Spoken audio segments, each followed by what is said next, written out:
অসমবাসী ৰাইজকে পলমকৈ হ'লেও নলবাৰী মহাবিদ্যালয়ৰ পবিত্ৰ মঞ্চৰ পৰা অসমীয়া নৱবৰ্ষৰ শুভেচ্ছা জনাইছোঁ। নলবাৰী কলেজ ছাত্ৰ একতা সভাৰ উদ্যোগত এইবেলি প্ৰথমবাৰৰ বাবে আচলতে বসন্ত উৎসৱ উদযাপন কৰা হৈছে। বহাগেই বতৰ কিজানি শীৰ্ষক ডক্টৰ ভূপেন হাজৰিকাদেৱৰ এষাৰি কথা আছে, বহাগ মাথো এটি ঋতু নহয় এটি মাহ। ই অসমীয়া জাতিৰ আয়ুস ৰেখা, জনজীৱনৰ হাঁহ।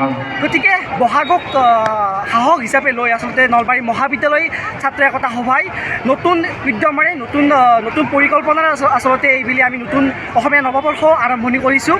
এইবেলি নলবাৰী কলেজ যি বসন্ত উৎসৱ উদযাপন কৰা হৈছে, বসন্ত উৎসৱৰ লগত সংগতি ৰাখি সদৌ অসম ভিত্তিত আমি মুকলি বিহু প্ৰতিযোগিতা অনুষ্ঠিত কৰিছোঁ। আমি আশাবাদী এই প্ৰচেষ্টাৰ জৰিয়তে অসমৰ বিভিন্ন কোণৰ পৰা বিহু দলসমূহ আগবাঢ়ি আহিব আৰু যি উঠি অহা নতুন প্ৰজন্ম, সেই প্ৰজন্মক দুগুণে উৎসাহিত কৰিব। তাৰ সমান্তৰালভাৱে আমি আমাৰ অসমীয়া জাতিটোক আগুৱাই লৈ যাবলৈ হ'লে আমি আচলতে হাতে কাম কৰিব লাগিব। শিক্ষাৰ সমান্তৰালভাৱে আমি প্ৰতিটো ক্ষেত্ৰতে নিজকে আগুৱাই লৈ যাব লাগিব। সেয়েহে আমি হস্তশিল্প আৰু যি খাদ্যবস্তুৰ বিপণী, সেই বিপণী এখনো ইয়াত আয়োজন কৰিছোঁ। নলবাৰী মহাবিদ্যালয়কে ধৰি বিভিন্ন মহাবিদ্যালয় ইয়াত অংশগ্ৰহণ কৰিছে। খুব সুন্দৰ এটি অনুষ্ঠান। সেইখিনিয়ে পুনৰবাৰ আটাইকে মই অসমীয়া নৱবৰ্ষৰ শুভেচ্ছা জনাইছোঁ। ধন্যবাদ। নলবাৰী মহাবিদ্যালয় ছাত্ৰ একতা সভাৰ এয়া আমাৰ দ্বিতীয় প্ৰয়াস।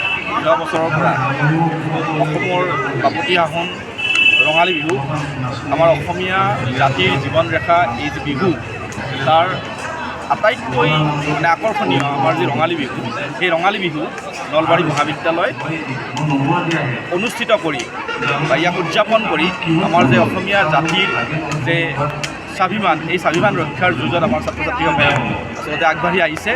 আৰু এইবাৰ এই দ্বিতীয় প্ৰয়াস হিচাপে আমি যোৱা বছৰ আমাৰ কলেজৰ ভিতৰতে যদিও অনুষ্ঠানটো হৈছিলে, এইবাৰ দ্বিতীয় বৰ্ষ হিচাপে আমাৰ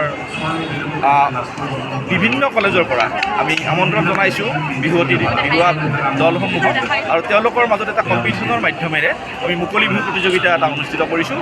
লগতে বিহুৰ লগত জড়িত যি আমাৰ খাদ্য সম্ভাৰ, যি আমাৰ যি শিল্পকৰ্ম, এই শিল্পকৰ্মসমূহ প্ৰদৰ্শন কৰাৰ বাবেও ছাত্ৰ ছাত্ৰীসকলক এখন মঞ্চ দিয়াৰ বাবে নলবাৰী মহাবিদ্যালয়ৰ তৰফৰ পৰা এটা প্ৰয়াস কৰা হৈছে। আৰু তাৰ ফলশ্ৰুতিতে আজি এই দিনটো আমি আচলতে বসন্ত উৎসৱ 2025 হিচাপে আমি উদযাপন কৰিবলৈ আগবাঢ়িছোঁ। আৰু আজি ইতিমধ্যে দুটা বিহুৱা দলে ইয়াত তেওঁলোকৰ বিহু হুঁচৰি প্ৰদৰ্শন কৰিলে, আৰু আমাৰ আৰু তিনিটা দল হয়তো আহি উপস্থিত হ'ব।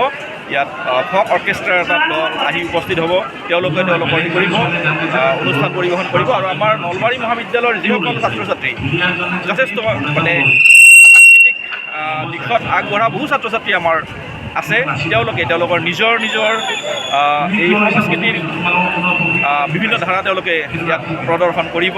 আজি ইয়াত আমি গোটেই দিনটো আচলতে আমি অসমীয়াৰ স্বাভিমান, অসমীয়া জাতিৰ যি অস্তিত্ব, সেই অস্তিত্বক সকলোৰে অস্তিত্ব ৰক্ষাৰ বাবে সকলোৱে সংকল্পবদ্ধ হোৱাৰ মানসেৰে আমি আজি এই বসন্ত উৎসৱ উদযাপন কৰিছোঁ। আৰু অনাগত দিনতো আমি আমাৰ যি জাতীয় চেতনা, আমাৰ যি জাতীয় দায়বদ্ধতা, সেই দায়বদ্ধতা আমাৰ ছাত্ৰ ছাত্ৰীসকলৰ মনত ছাত্ৰ ছাত্ৰীসকলৰ মনত বীজ ৰোপণ কৰাৰ মানসেৰে আমি এনেকুৱা অনুষ্ঠান প্ৰতি বছৰে পাতি যাম। আপোনালোকে আজি লক্ষ্য কৰিছে যে আমাৰ ছাত্ৰ ছাত্ৰীসকলে সকলোৱে জাতীয় সাজ পোছাক পিন্ধি পৰিধান কৰি আজি ইয়াত কলেজত এটা উৎসৱমুখৰ পৰিৱেশত সকলো মিলিত হৈছে। আৰু আমাৰ যি অসমীয়া বুলি যিটো এই স্বাভিমান, যি গৌৰৱবোধ, তাক আচলতে পুনৰবাৰ তেওঁলোকে নিজৰ মনত নিজে এবাৰ উপলব্ধি কৰিবলৈ সক্ষম হৈছে। আৰু তাৰ বাবে আমি আজি শিক্ষক হিচাপে আৰু আমি আচলতে সমাজৰ সচেতন নাগৰিক হিচাপে যথেষ্ট উৎসাহিত হৈছোঁ। আৰু এনেকুৱা অনুষ্ঠান আচলতে নলবাৰী কলেজতেই নহয়, বৰ্তমান প্ৰজন্মই আচলতে আগবঢ়াই নিবলৈ হ'লে আমাৰ ভূপেন হাজৰিকাদেৱে কোৱাৰ দৰে যে বহাগ মাথো এটি ঋতু নহয়,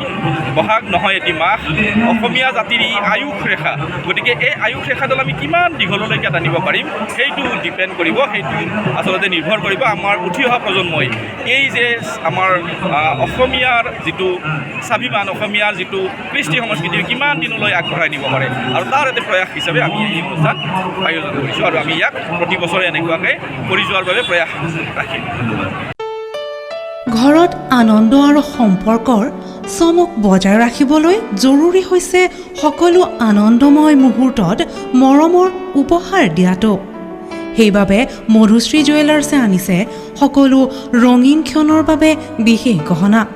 হীৰাৰে হওক, সোণৰে হওক বা ৰূপৰে হওক, শ্ৰেষ্ঠ ডিজাইনছ আৰু হলমাৰ্কযুক্ত গহনাই ৰাখে সম্পৰ্কক নিখুঁত। তেনেহ'লে আজিয়ে আনক আনন্দ মধুশ্ৰী জুৱেলাৰ্ছৰ সৈতে। যোগাযোগ কৰক 7002800341 নাইবা ভিজিট কৰক LNB ৰোড, নলবাৰী, অসম।